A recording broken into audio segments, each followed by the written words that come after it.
Mr. Arya, salamat.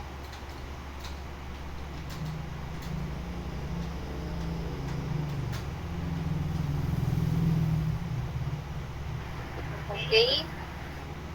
Last, so it's already 2:37 in the afternoon. I think we can start now our discussion for the day. But before that, let's start first with a prayer. May I call on Miss De La Cruz to lead us in our prayer po?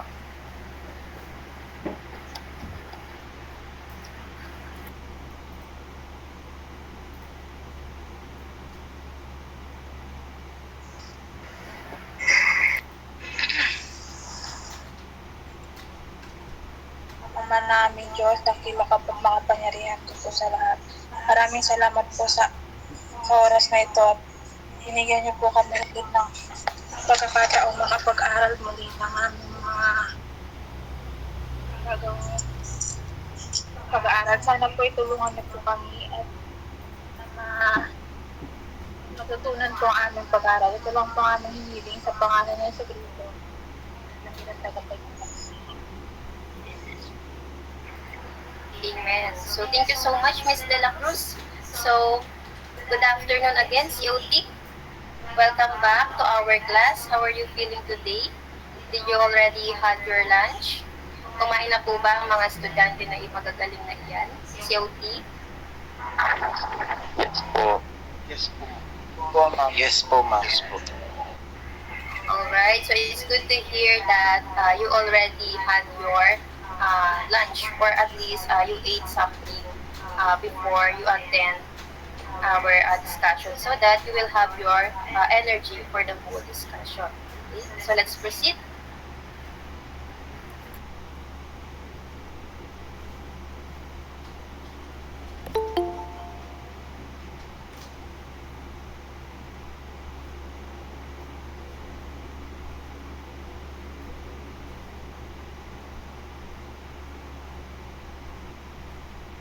Nakikita po ba yung ating presentation? Opo. Yes po, ma'am. May I know po kung ano nakapresent sa inyong screen? Prayer po.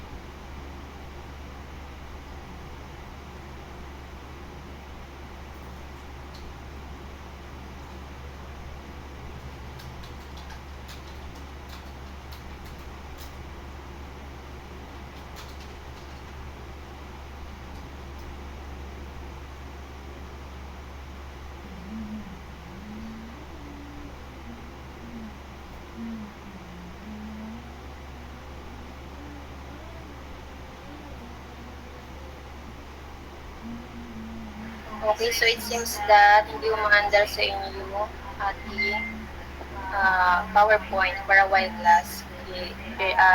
Na-present natin siya ulit.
Nakikita na po ba, class? Yes po. Yes po, ma'am. Ayan, okay. So, sorry for having a technical problem sa ating PPT. But anyway, let's continue. Let's proceed po to the next slide. So now, may I call on Ms. Palanya to announce our attendees for today's discussion if we do have any absentees for today. Good afternoon po. Sa COFSM po, ma'am, we have 5 absences po, ma'am. Absents, Miss Cardenas po, Mr. Cananan, Mr. De Guzman, and Mr. Gabato, and Mr. Purio po. While in COD,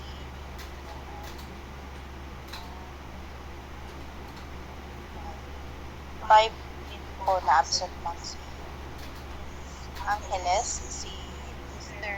Atienza Jambal po, si Milanio, si Mr. Carrillo, and si Mr. Lotario po. Wala. Ay, sorry po, ma'am. Andito pala si Miss Cardenas. Okay, so thank you so much, Miss Palanya. So it seems that we have absentees for today. So I hope that in our next meeting, they are able to attend our meeting. Okay, so let's proceed po to the next slide for our classroom rules. So these are the classroom rules that we need to do and we need to follow the whole discussion so that we can avoid any distraction that may happen during our whole discussion. So the number one is be on time and mute your microphone and turn on your camera, since we all know that we are using a online modality right now. And if you want to say something, if you want to answer, kindly raise your virtual hands first and wait for the teacher, wait for me to call your name. And wear appropriate clothes. Even though we are just online today, at least always make ourselves presentable. And of course, pay attention and take down notes for our discussion. It's really important, and it will help you para sa ating discussion today. Okay, so let's proceed po. Now, before we formally proceed to our new discussion, let's have a short recap first. Let's have a short review about what we discussed last meeting, or what do we talk about last meeting. Can anyone still remember kung ano po yung ating napag-usapan, or what is the topic that we talk about last meeting? May nakakaalala pa po ba kung ano ating pinag-usapan last meeting? Anyone? Mr. Agat? Last time we discussed about the characters on El Filibusterismo. Alright, very good. So we discussed about El Filibusterismo as well as Noli Me Tangere. So as per Mr. Agan, we also discussed the characters of El Filibusterismo. So Noli and El Filibusterismo is the written novel by Dr. Jose Rizal, which is a popular novel na talagang kilala when kapag pag-uusapan natin si Rizal and his work. What else po? Sino pa pong nakakaalala ng ating mga pinag-usapan bukod sa mga characters? Aside from the characters of Noli and El Fili,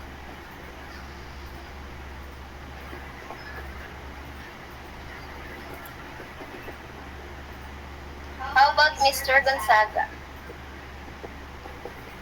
Do we talk about the novel itself aside from the characters? Kung ano yung tungkol saan ba yung novel na yun?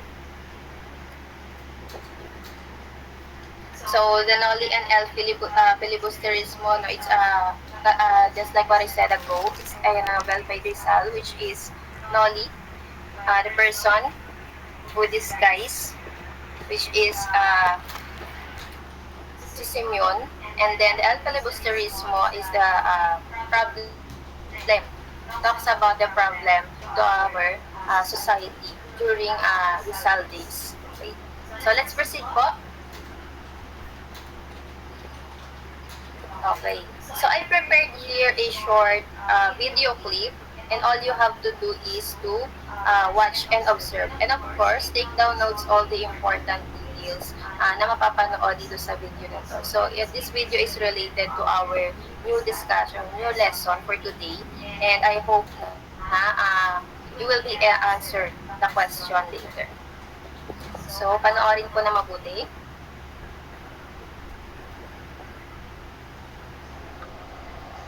Sabi nila, Babae ka lang. Isang nilalang na hugot lamang sa tadyang. Walang kakayahan na ipaglaban ang sarili mong karapatan. Kasariang naging sigisag ng iyong kahinaan. Kaisipang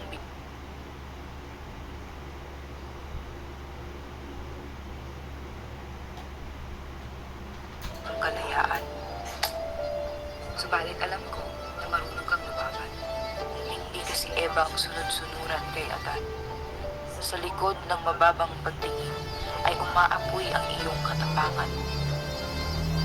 Opresyon, paniniid, mga abuso, mga alipusta at diskriminasyon, mga danas na nararapat umaksan. Alam kong kaya mo dahil naniniwala ako sa iyo. hindi ako babae lang. Tagapagtaguyod din ako ng agham. Hindi ako babae lang, guru din ako. Hindi ako babae lang, mental health advocate din ako. Hindi ako babae lang. Singer din ako. Hindi ako babae lang. Estudyante rin ako. Babae ka, hindi babae lang.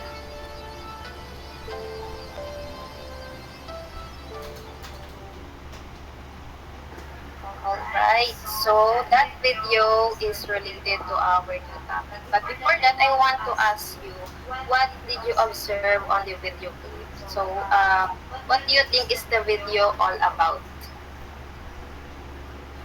Sister Agan, you're raising your hand. The video you presented a while ago is women empowerment.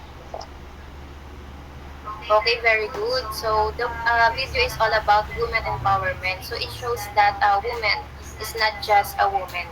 So women are capable of so many things. No, they are not just a woman that should be stayed in the house. No, they are so much things that can do. Women can have more. Women can be more, and women deserve more. Okay. So what else po? Aside from that, aside from Mr. Agad, who else? Ano po ang na-observe sa ating pinanood na video?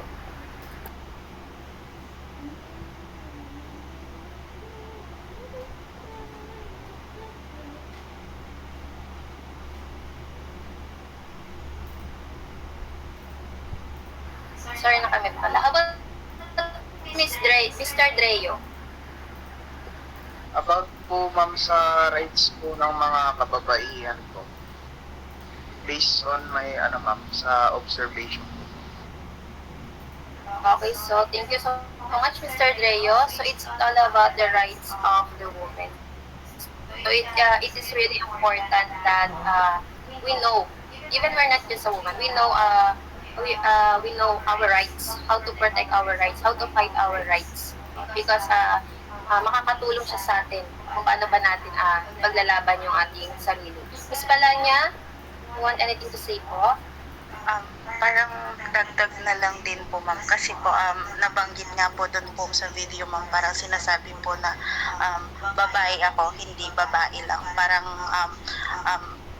sa pagiging babae, sabi nga po we can do more things, like hindi porket babae ka is babae lang. Mayroon pong kagaya nga po nung iba, kung kaya maging singer ng lalaki, kaya din maging singer ng babae. Kung kaya maging kung kayang magkaroon ng advocate yung mga lalaki, kaya din pong gumawa ng babae. Yun po, parang hindi lang sa babae lang, kundi babae. Okay, excellent. Thank you so much, Miss Palanya. So, we should know that yung kakayahan natin ay hindi lang nalilimitahan sa kung ano yung alam natin. We should just need to explore those other things, those other capabilities that we can do. So, we are not just women, or we are not just the nationalization na babae ka, hindi ka basta babae lang. Okay?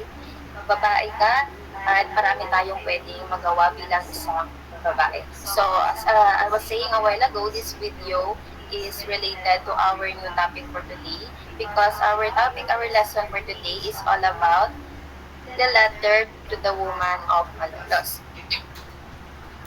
So we're going to talk about the letter. Nakikita na po ba yun nasa screen? Yes po, ma'am. So today we're going to talk about the letter to the young woman of Malolos, which is also a work by Rizal. So katulad na banggit ko kanina, when we talk about Rizal, the first thing that comes up to our mind most commonly is the El Fili and Noli, which is the most popular novel by him. So today we're also going to talk about the other work of Rizal, which includes the letter to the young woman of Malolos. So let's proceed po. Now, what are our target objectives for today? Kindly read po kung ano ang ating objectives for today. Mr. Makaraeg.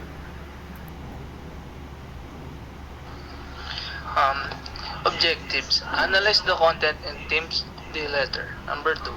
Identifying key message and responsibility of Filipino mothers.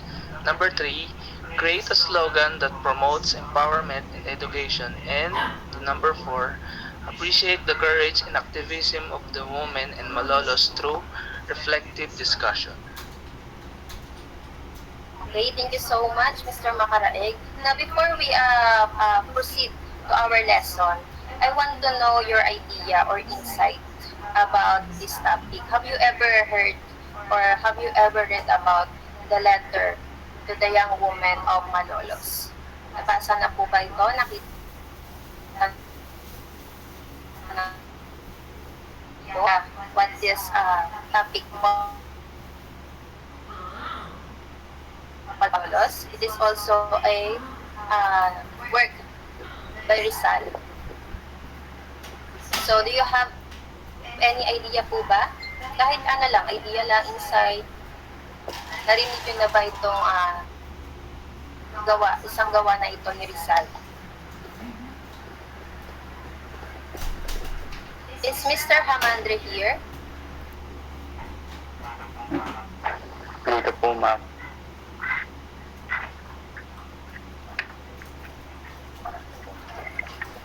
Yes, Mr. Hamandre, do you have any idea about our topic for today? Or about the letter of woman in Malolos? Yes po. Sa tingin ko po, ma'am, yung itong topic natin ngayon, tinutukoy dito yung mga kababaihan kung ano yung mga ginagawa sa panahon ngayon. So, mga ginagawa ng mga kababaihan, that's another idea. Okay, so thank you so much, class. So, let's proceed to our lesson, which is the letter to the woman of Malolos. So, the so-called woman of Malolos comprised of 20 women from prominent Chinese Filipino families in Malolos, Bulacan, who signed and presented a letter to Governor General Valeriano Weyler on December 12, 1888. So, katulad ng tanong ko kanina, what was the letter all about? So, ano ba sa paningin nyo yung letter na ginawa ni Rizal? Or ano yung letter muna na pinresent ng mga young women of Malolos na ating Governor Valeriano? So, it is a requesting letter for putting up a night school. So they are requesting to Governor Weyler to establish a night school or putting up a night school. So if you could remember in our previous chapters or in our previous discussion, we discussed how women and men are treated differently. So they did not get the equal rights. They did not get the equal opportunity, especially in education. That is the reason why the young woman of Malolos decided to present a letter or give a letter to Governor Weyler Valeriano to put up a night school. Now, during those days, di ba, mga nakaraang pag-usap natin or topic natin na nasabi natin na hindi nga fair yung opportunities and rights sa babae at sa kalalakihan. Who's that? they are not having or getting the equal rights and opportunities. So, nagkakaroon ng mga ganitong gumagawa sila ng mga letters or anything na pwedeng magbukas or makatulong para magkaroon ng pagbabago during those days. Now, let me ask you a question in during our generation today. If I am going to ask you, does men and women have an equal rights and opportunities today in our generation, especially in education? Nakakatanggap na po ba tayo ng equal rights or opportunities sa generation natin ngayon? Hindi ko siya nakita. Sino yung nagsagot? Yes, Mr. Villar. Yes po, ma'am. Kasi unlike na post, parang puro lalaki lang po yung pwedeng mag-aral. Ngayon po, kahit lalaki, babae po, pwede na po. Okay, so women and men are now capable in education or meron ng access sa edukasyon. What else po? Thank you. Sir, mga nakikita pa ba kayong ibang bagay na alam yung equal yung rights and opportunity para sa babae at lalaki?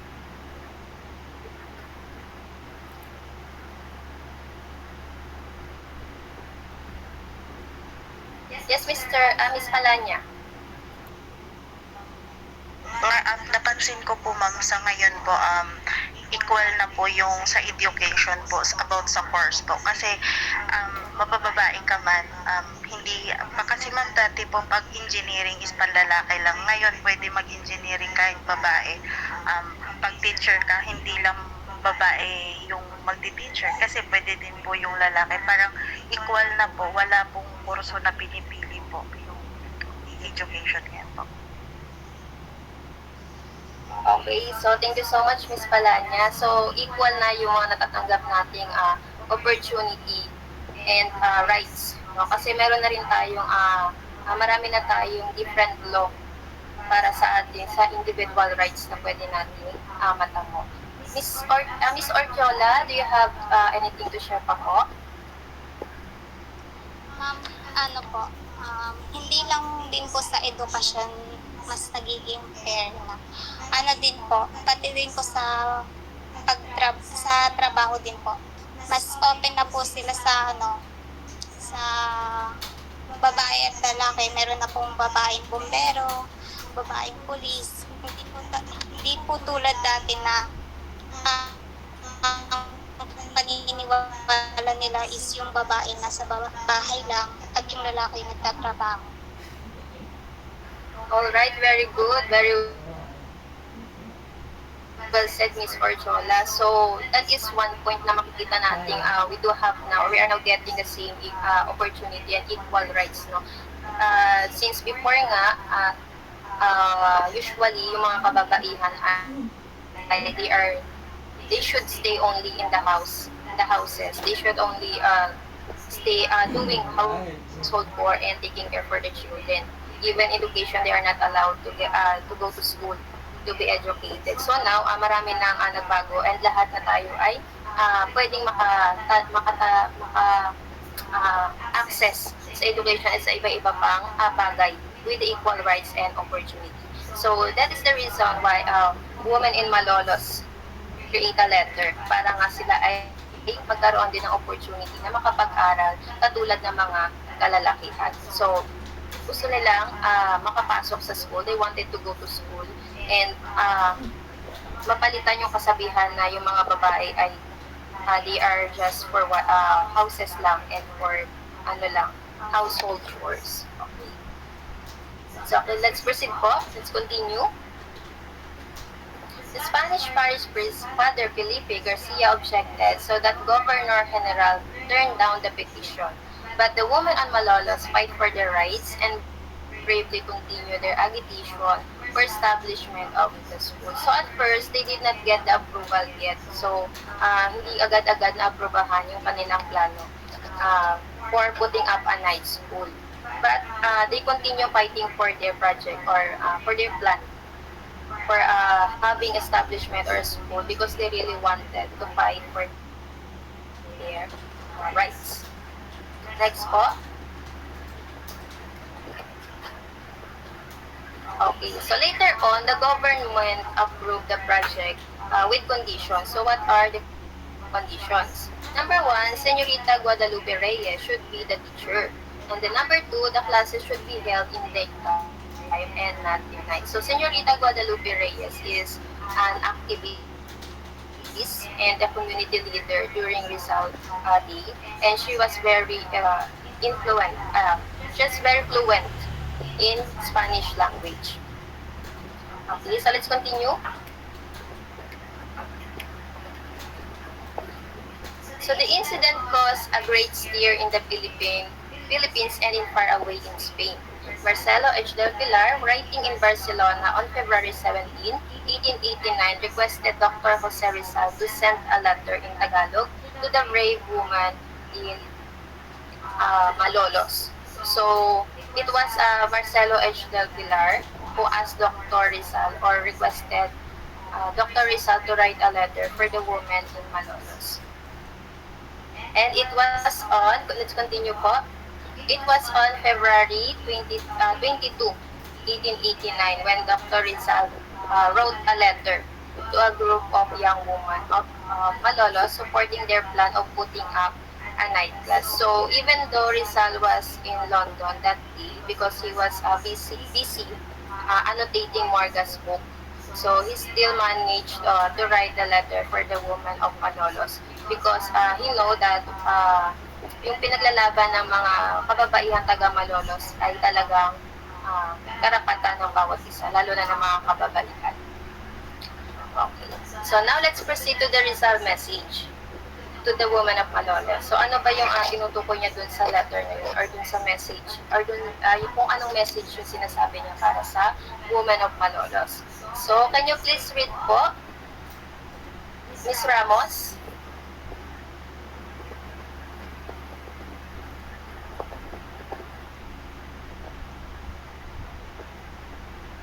Is Miss Ramos here po? Yes po, ma'am. Okay. Kindly read lang. Jose Rizal was greatly impressed by the young fighting spirit that the young woman of Malolos had shown.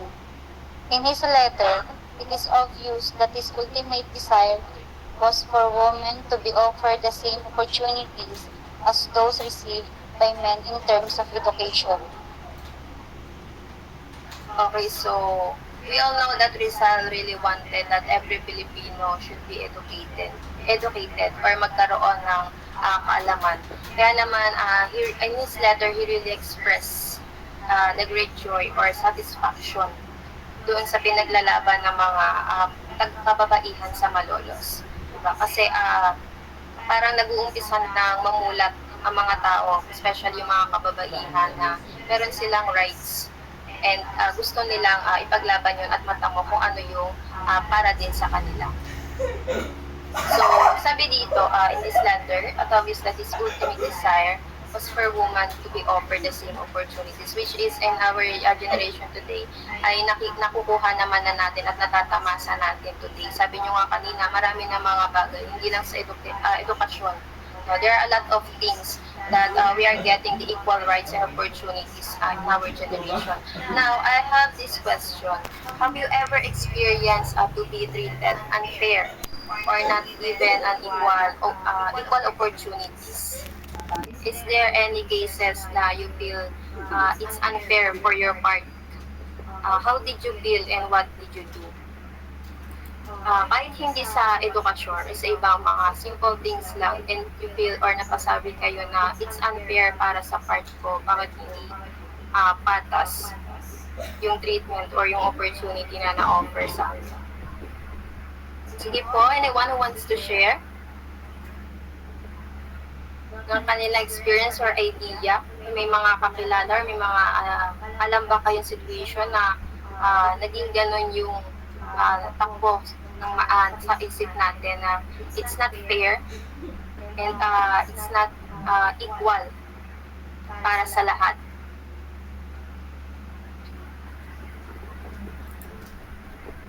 How about Miss Aripe?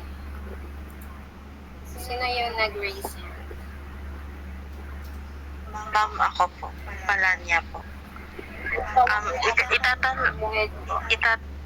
Itatanong ko lang po ma'am, paano po kung hindi ko, kung hindi po ako yung nakaranas ng ganun? Hindi po ikaw yung nakaranas. It's okay lang po if you want to share naman. It happened 1960s, parang ganun po. So, matagal na po siya. Yung nanay ko po is taga Samar. So, since po marami po sila magkakapatid, parang yung lolo't lola ko, yung pinipiling mag-aral lang po is yung mga anak nilang lalaki. Since po kapag nakatrabaho daw is malaki yung sahod, parang ganun. So, yung nanay ko po, tsaka yung iba niyang kapatid na babae is nasa bahay lang, tumutulong po sa gawaing bahay, tsaka sa bukid po. Parang ganun po. Kasi ngayon po, sa panahon po namin, parang never na po namin na-experience kasi parang pantay-pantay na po lahat po eh. So, ganun po. Alright, so way back before pa din yung mga ano natin. So talagang in old days, no, marami yung ganong cases na hindi tayo nakakakuha ng fair treatment and opportunities. But today, sabi nga ni Ms. Palanya, talagang almost sa lahat ng bagay ay fair na yung ating nagiget na opportunities. Dahil may mga kanya-kanya na din tayong rights na pinaglalaban at pinoprotektahan. But we should be aware din na kahit na na tayo ngayon sa generation natin na marami na tayo natatamasa na mga bagay kasi tayo na natin ipagtanggol yung sarili natin na ganyan. So, may mga situation talaga na makakaharap tayo ng ganong bagay na hindi fair yung kukuha natin. And doon nag-uumpisa, kaya nga meron tayong word na comparison kasi hindi fair yung nakukuha nating treatment or opportunity. But then, it will serve as our inspiration to do best, to do more on our next mga gusto pang gawin. Okay? So let's continue po. Thank you, Ms. Palanya, for sharing that. Alright, so pakibasa po yung nasa slide. Miss 5.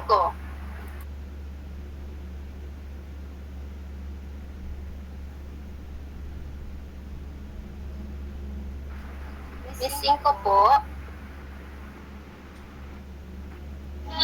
Yes po, ma'am. Okay. He emphasized the need for maintaining the independence of mind and reason. He urges women to be vigilant over their rights and not to be docile and passive in their attitude towards the many injustices forced upon them.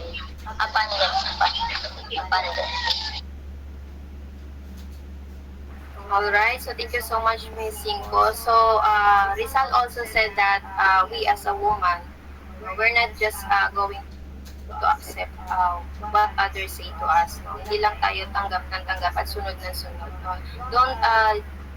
Don't let others control your lives or our lives. No? Since pinaglalaban nga ng mga young women of Malolos yung ating karapatan sa education, or hindi lang sa edukasyon, sa ating rights.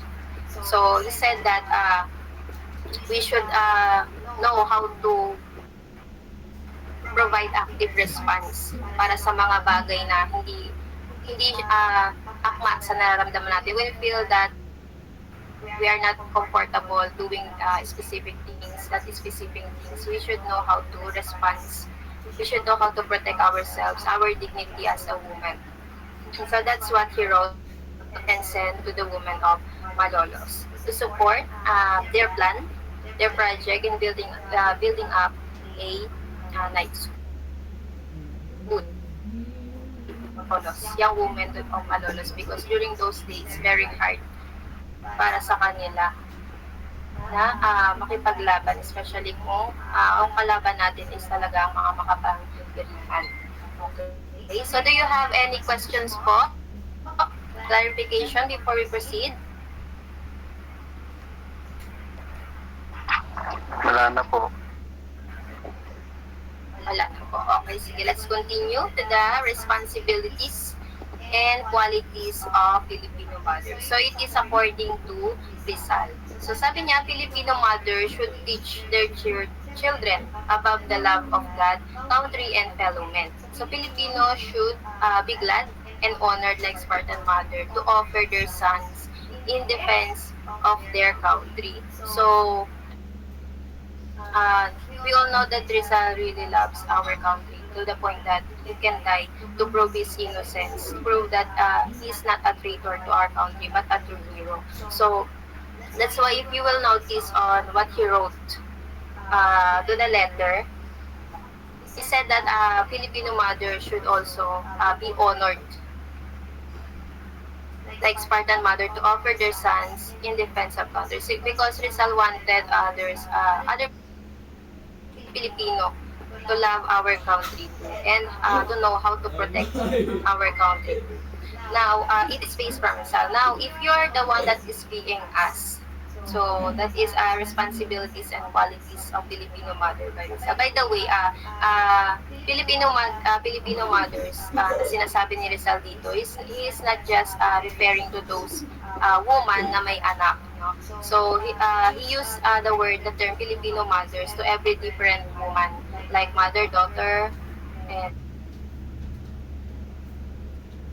leaders. Now, if you are being asked, and kung kayo yung tatanungin, what do you think should be the responsibilities of a Filipino mother, or ano yung sa tingin yung qualities that they should possess if you are the one that is being asked or kayo magbigyan ng opportunity na sumagot sa tanong, ano sa palagay niyo yung dapat na responsibilidad ng isang Filipino mother or qualities ng isang Filipino mothers? Mr. Agan again, sige po, go ahead. Ano po ma'am, ihanda po yung sarili niya para sa future ng anak niya. Kumbaga po kung ano man pong piliin ng anak niya, kung anong course or opportunity yung kuhanin ng anak niya, handa po siyang suportahan yung anak niya na wala pong pag-aalinlangan po. Alright, thank you so much. Very well said. Thank you, Mr. Adgan. So, it is really important na being a mother or Filipino mother, even hindi tayo nanay na. Pero yung sabi nga ni Mr. Agan, we should know, diba, kung paano supportahan or paano protektahan yung ating mga anak, as well as our family. Pero aside from that, kailangan din alam natin protektahan yung ating mga sarili, lalo na bilang isang babae. Okay? So thank you so much, Mr. Agan. Who else po? Another? Miss De Los Santos. Miss De Los Santos, what do you think is the responsibilities para sa iyo? Ano sa tingin mo yung dapat responsibilidad ng isang Filipino mother or qualities of a Filipino mother? Quality of a Filipino mother. Is Miss De Los Santos here? Miss Jose, yes po. Ma'am, sa tingin ko po, yung qualities sa isang Filipino mother is siya yung gagabay sa anak niya kung saan man, sa gusto niyang pangarap. Alright, so isa sa qualities ng Filipino mother is gabayan yung ating mga anak, which is true naman. So dapat talaga yung ating mga mother yung unang gumagabay sa atin to whatever. Miss De Los Santos, you're here na po. Nagsasalita ba si Miss De Los Santos? Okay, so sige, last one, Miss Palanya. Ma'am, para po sa akin, di naman po ako nanay, pero may pamangkin po ako na parang nanay na. Gusto ko po, na maturuan po siya ng mabuting asal. Marunong makipagkapwa-tao. Kasi kahit gaano ka man katagal sa mundo, magagamit at magagamit mo yun. Yung pakikipagkapwa-tao, yung mabuting asal, kahit saang bahay ka mapunta, pag may mabuting asal ka,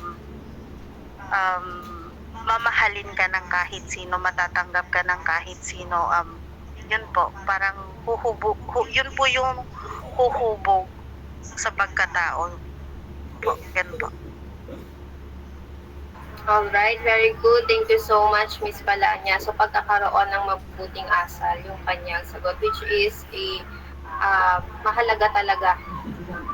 Hindi lang yung magiging anak natin na magkaroon ng mabuting asal, but even kahit yung matatanda na or lahat ng tao, dapat talaga magkaroon ng mabuting asal. And we should know how to communicate properly with other people.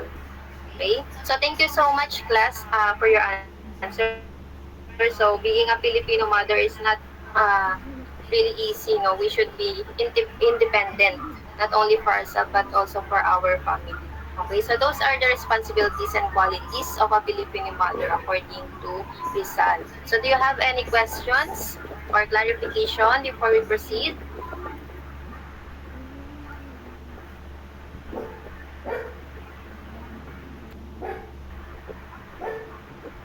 None?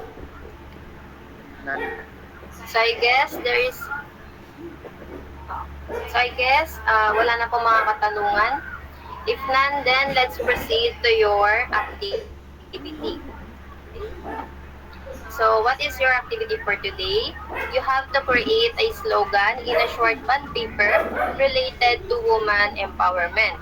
So your criteria for activity, relevance to the team, 30%, originality, 30%, creativity, 25%, and presentation, 15%. So all you have to do is get your things, bond paper, coloring materials, your pen and pencil, and you have to create a slogan related to woman empowerment. So I will give you 5 minutes for your activity. So it's 3:19. You have to finish it by 3:24. Once you are done, kindly raise your virtual hands. And then I'll choose 2 to 3 students to share his work later on. Are we clear with that, class? Do you understand? Yes. Yes, ma'am. Is there any questions, clarifications?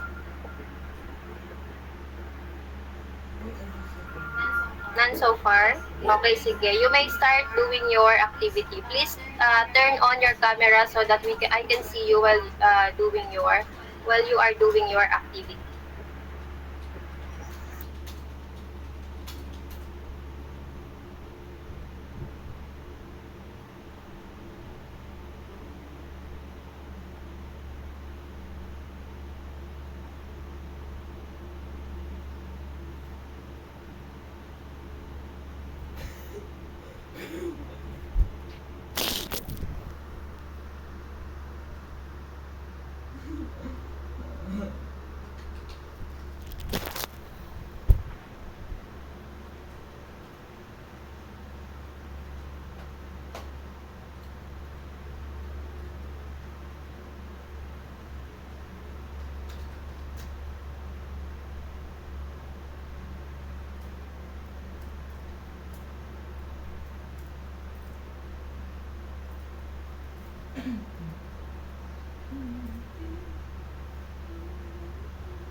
Again, class, please do turn on your cameras while you are doing your activity so that I can see you while you are doing your activity.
Okay, class, time's up. It's already 3:24.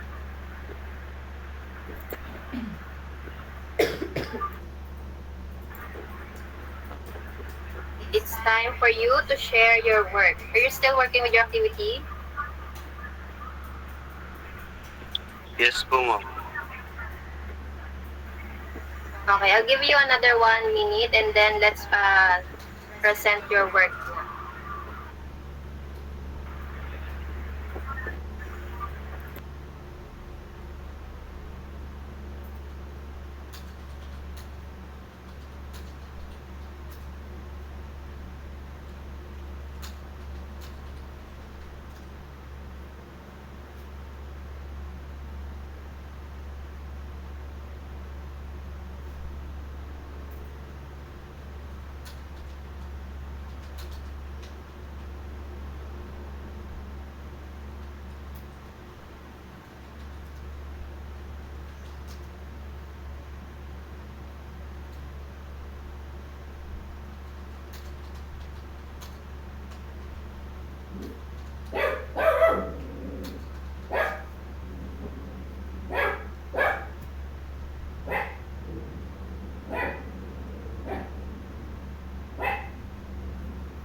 Okay, time's up, class.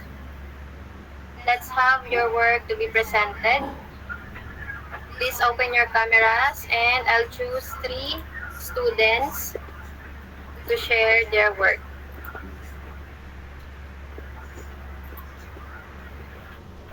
Okay, so ipapakita nyo lang naman yung inyong ginawa and then give a brief explanation lang. Konti lang naman na explanation tungkol doon sa inyong ginawa. Okay? So, meron ba gusto mo na mag-volunteer? If none, tatawag po ako ng 2 students. Okay, so wala. Miss Ortiola and Miss Delara. Okay, so again, Miss Ortiola first and then Miss Delara naman yung kasunod. Nakikita po. Yes po. Ayan po yung ginawa ko pong slogan. Ang nilagay ko po is, let's empower each other. Kaya po let's empower empower each other yung nilagay ko po kasi dahil nagpapakita ito ng idea na magkaroon tayo ng mutual support. Dapat supportahan natin yung kapwa natin babae at dapat magtulungan tayo at itulak natin ang isa't isa na makabangon o umangat upang magtagumpay. Thank you. Alright, thank you so much, Miss Ortiola, for sharing your works. Your work, excellent of work you have there. Next is Miss Delara.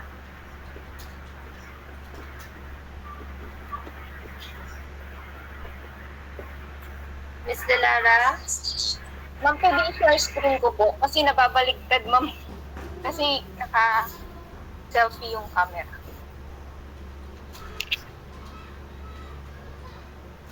Hello?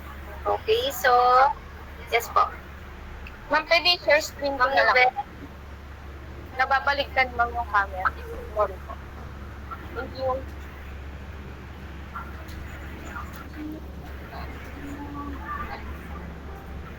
Okay po, kindly share your work na po, Miss Delara. Ma'am.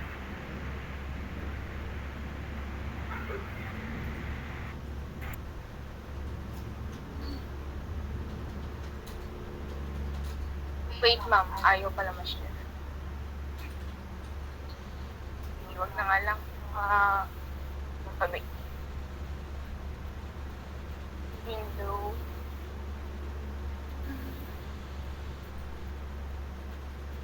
Okay, while waiting to Miss Delara, Miss Casey, you want to share your work po?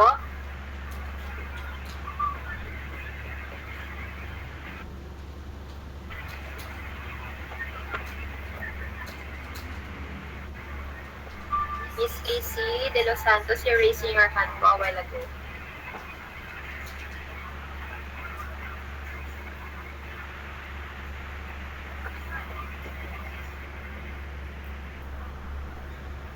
Okay na po, Miss Delara?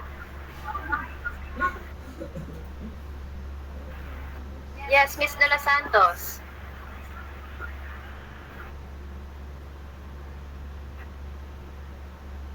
Ma'am, yung Miss akin De Los po, ma'am, Santos. being a woman is appreciated. Mga ginagawa ng mga babae, ng mga babae.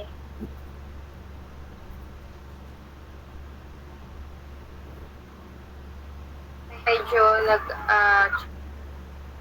lahat po okay, kinakaya si nila. Miss De Los Santos sa akin.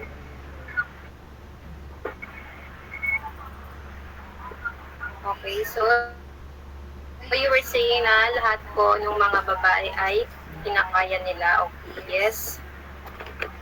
Totoo naman po, Miss De Los Santos. Thank you so much. Miss Delara, okay na po? If hindi po kaya, okay lang, Miss Delara. Last one, Miss Palanya. Sige po.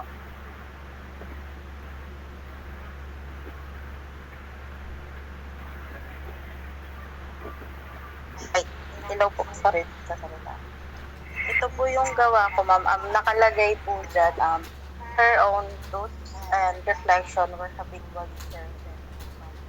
Kasi po, ma'am, minsan po, kailangan yung mga babae, hindi naman po kailangan na may kasama ka or may kasangga ka or may lalaki ka sa buhay mo.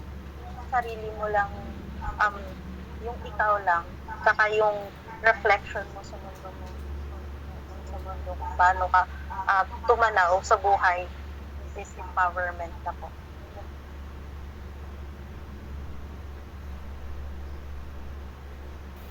Ayan, ma'am, yung Okay, thank you so much. Okay, sige po, Miss Delara. Sorry, ma'am, ngayon lang na open. Ayun lang po yung sa akin. So, true empowerment, submission to God and to His Word. So, sa woman empowerment, hindi tayo yung nagpapadala sa worldliness, yung dito, sa mundo. O ano yung sinasabi ng mundo, diba, na mag-stand out ka, maging yung pananamit natin, di ba? Dapat makikitaan pa rin tayo na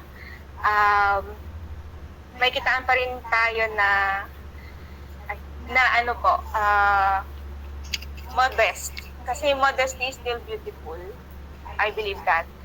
Hindi mo kailangan magpakita ng fleshy para masabi mong or ma-attract sa'yo yung crowd, di ba? Yung humbleness, yung humility lang natin bilang babae, it will draw the crowd to you eh. It will serve as an empowerment din sa iba na akala kasi na pag sinabing empowered, strong, dapat yung personality mo, but in the sense, dapat more of in the inside, yung beauty mo. Lumalabas yun just nalalabas na lang yun sa outside. Hindi yun outside, inside, kundi inside out yun. Kung ano yung nasa loob mo. So, ayan sa akin, women are strengthened and empowered when they read, study, meditate the Word of God, and obey practices and live by what they learn from God. So, true empowerment for me is submission to God and to His Word. So, kung ano yung alam natin na dapat natin gawin, di ba? And you should be doing that, or practicing doing that, or obeying His Word para maging a good example tayo sa kababaihan din po na iba or sa next generation po na atin pong hinuhubog sa ngayon. Yun lang, ma'am. Thank you po. Alright, very good. Thank you so much, Miss Delara, and to other students for sharing your work. So, excellent work. I am glad that you are able to demonstrate and express yourself, your ideas, through our activity today, through the slogan that we did related to woman empowerment. With that, give yourselves a virtual clap hands. Okay? So your activity will be sent later on our Google Classroom. Now let's go to our generalization, and to summarize our topic for today, I want you to answer this question. Okay, so what do you think is the importance of our topic today? And how can you relate it in our life today? Okay, so para sa inyo, bakit mahalaga itong topic na to? Anong kahalagahan itong topic na diniscuss natin today? And how can you relate it in our life today? I want to hear from those students na hindi pa nakapag-resign kanina. Mr. Duterte.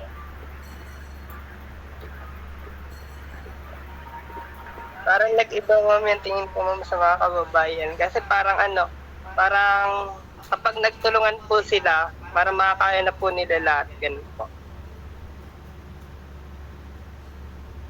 Alright, thank you so much, Ms. Duterte. How about Mr. Gonzaga Kian James? Importansya po. Parang mas na-appreciate ko po yung babae. Hindi parang mas na-appreciate ko po talaga sila. Kasi po, ayun nga po, katulad ng sinabi kanina na kung ano yung kaya naming mga lalaki is kaya din ng mga babae.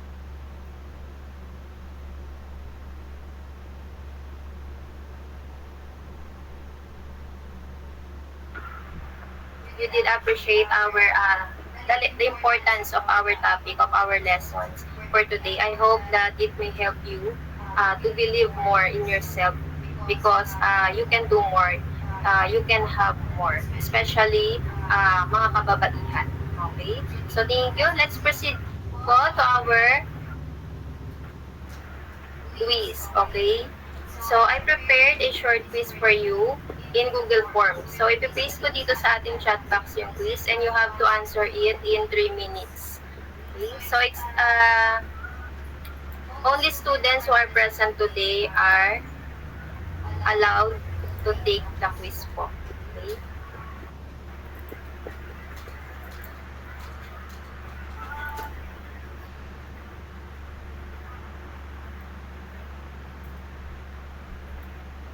So, kindly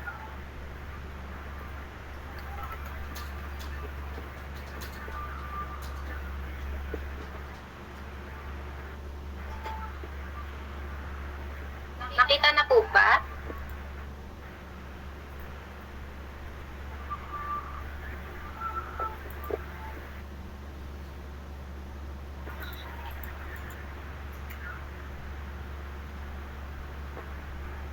kindly notify me if na-accept or hindi.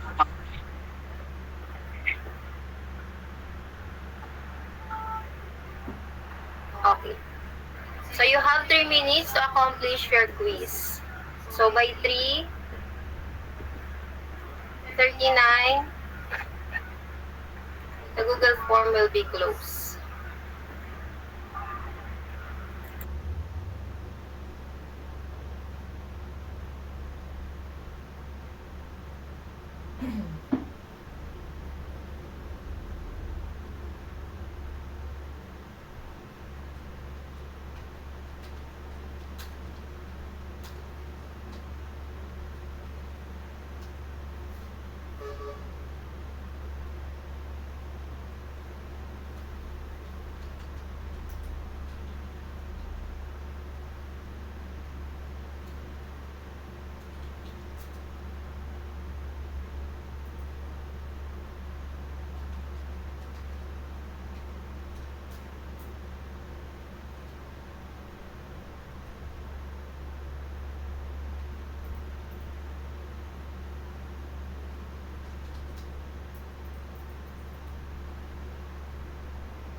Alright, class is already 3:40 and your time is up.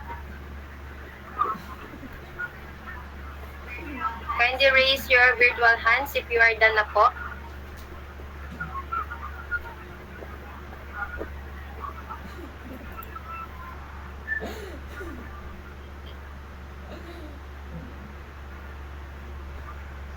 So Google form will be closed. Alright, so now your quiz will be checked later and it will posted also on our Google Classroom for you to have a reference about your quiz. Okay, so let's move forward with your assignment.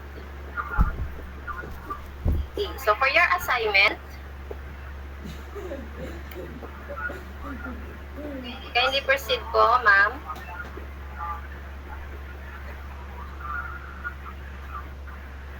For your assignment, you have to compose a letter with 7 sentences addressed to all the women, expressing your deep appreciation for the continuous hard work that they are doing for the success of this new generation. So, the submission of your assignment will be on April 18, 2024, and the time is 5 o'clock p.m. So, it is noted that late submissions will not be accepted. Okay, so make sure to pass and turn in your assignments on our Google Classroom before the due date. So, are we clear with that, class? Yes po. Yes, ma'am. Okay. So, do you have any question, clarification regarding with our topic today, our lesson today? Wala naman po. Wala naman na po. Okay, so with that, before you leave our meet, let's have a documentation first for our discussion for today. So, patanggal na po ng ating presentation. And please turn on your cameras para sa ating documentation. ngayong araw.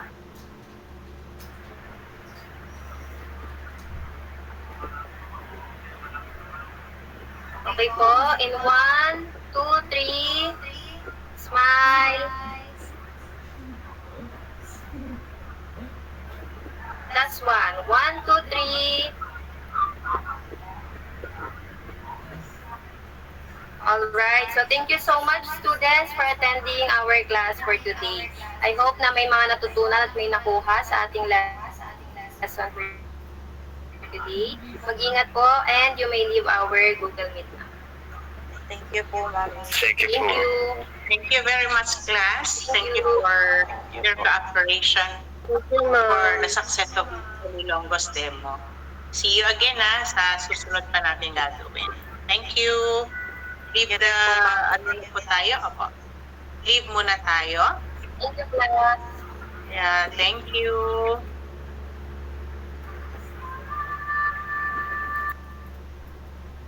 Ayan. Ito na yung pinaka-ano, no? Nagkapuyat-puyatan ni Onilonggo. Salamat po mga kahit mainit, kahit nasa online, nag-shift mula doon sa face-to-face. Kinabahan sila hanggang sa nag-anom naman pala, nag-online. Thank you very much. Sir Ed, thank you. May nag-ano rin sa akin, nakala ko naman, naka-on Facebook.